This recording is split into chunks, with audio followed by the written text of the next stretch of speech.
Bonjour et bienvenue dans cette vidéo qui va vous présenter comment réaliser des calculs conditionnels sur Kiséoforms en 3 étapes. Ou autrement dit, comment formater une formule de calcul en fonction d'une saisie réalisée sur un appareil mobile. J'utiliserai comme exemple un formulaire de conformité présent dans notre bibliothèque. N'hésitez pas du coup à le télécharger. C'est parti! Comme vous pouvez le voir, j'ai dans un premier temps déjà créé la base de mon formulaire. Dans cet exemple, nous souhaitons obtenir le nombre de fois qu'a été sélectionné un élément dans notre champ Observation Alimentation. La première étape est donc de configurer notre élément choix. J'ai préféré utiliser des éléments choix et également attribuer des icônes afin de faciliter la saisie de mes collaborateurs. Nos différentes observations contiennent des espaces. Il me faut donc attribuer un code.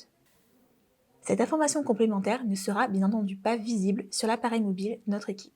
Pour garder une certaine logique, j'attribue un C pour mon point conforme, un V pour le point de vigilance, NC pour le point non conforme et enfin NE pour non évalué.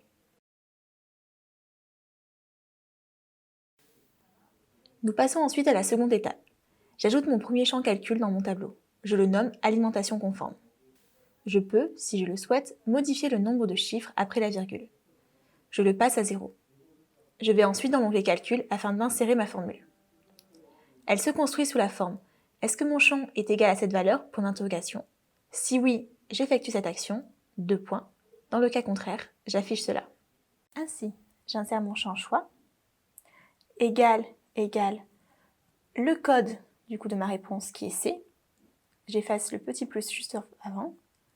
Mon point d'interrogation comme je pose une question. 1, 2 points, 0 pour séparer ma réponse. N'hésitez pas à masquer votre champ calcul afin qu'il n'apparaisse pas sur l'appareil mobile de votre collaborateur. Pour effectuer cela, rendez-vous dans les options des éléments, onglet Visibilité et cochez la case Champ toujours caché.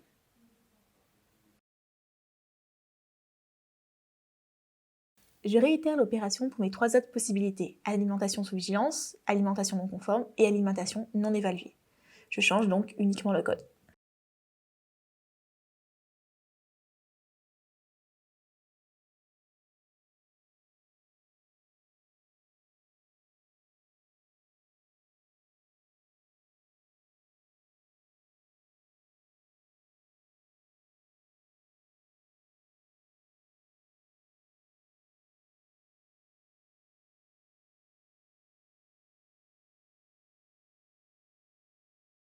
La troisième étape va se découper en 2 parties, l'une permettant d'exprimer en numéraire et l'autre en pourcentage notre résultat.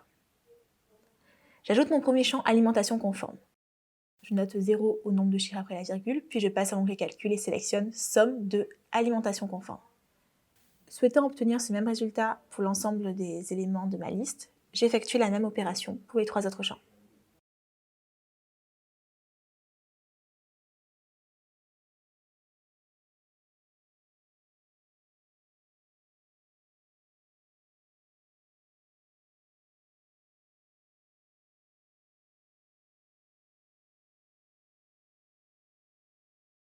J'obtiens donc le nombre de fois que point conforme, point de vigilance, point non conforme et non évalué auront été sélectionnés. Afin d'exprimer notre résultat en pourcentage, je dois obtenir le nombre de saisies qu'il y a eu.